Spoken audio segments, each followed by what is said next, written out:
Muyimbi wesungura vaparadza Messi vakarohwa nemotokari vakatyoka gumbo apo pavari kutsvaga rubatsiro kuruzhinji rwenyika yeZimbabwe. Kusangana kwatinoita on our channel page Harare Networks, where we give you a social commentary about news dzinenge dzichiitika around Zimbabwe.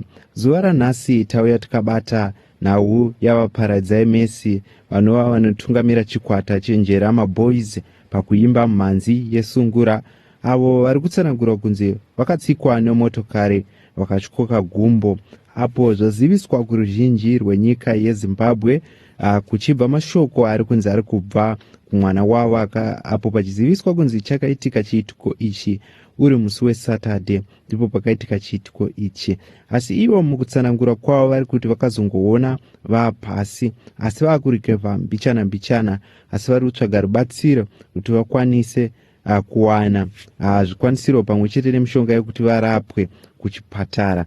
Zvanyorwa zvichiziviswa around nyika yeZimbabwe.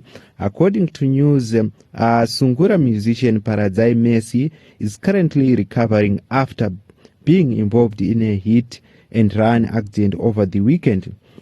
According to his daughter, the incident happened on Saturday morning where he was taking a look. He was tagged by a passing vehicle, but the driver did not stop to assist. As a result of the accident, Messi suffered a frustrated right leg and is reportedly in a significant pain. His family says they are currently in Dema, struggling to raise funds so he can receive proper medical treatment.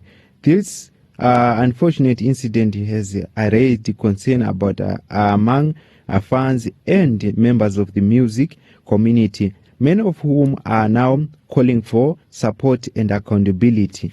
Hit and run cases continues to be a serious issue, especially in areas where emergency response system and road safety enforcement can be limited. In this case, the failure of the driver to stop and assist highlights a growing concern about responsibility on the roads.